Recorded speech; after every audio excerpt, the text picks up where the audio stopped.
Спасатели МЧС прибыли в Цей с собаками. Здесь, в разрушенном здании бывшей турбазы «Горянка», проходит подготовка к региональным соревнованиям.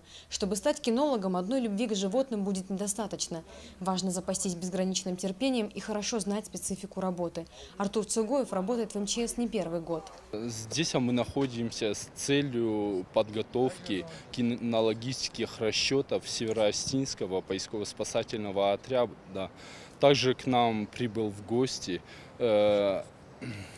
спасатель кинологического подразделения Дагестанского поисково-спасательного отряда, чтобы мы попытались подготовить, чтобы его собаку, чтобы она тоже могла успешно выступить, также пройти аттестационные мероприятия.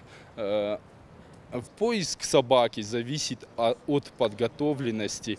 Он может проходить и, вот, например, сегодня мы будем прятать 7 человек, и 7 человек некоторые собаки находят за 5 минут, кто-то может за полчаса найти, от 5 минут до полчаса.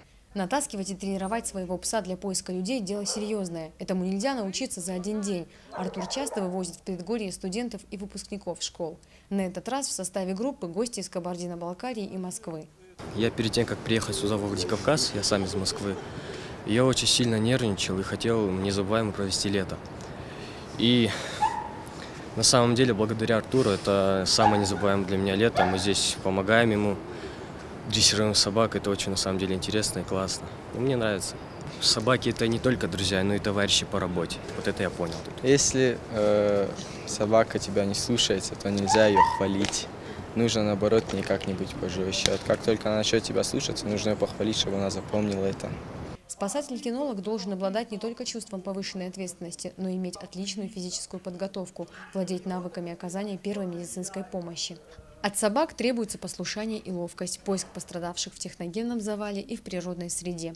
Обученные собаки разыскивают по запаху не только преступников, но и просто заблудившихся людей и пострадавших от землетрясений или лавин.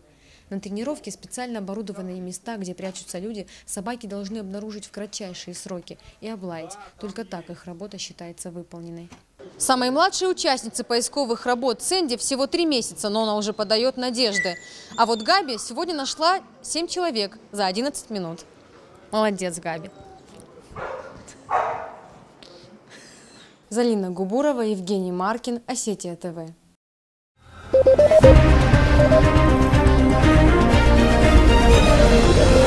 Thank you.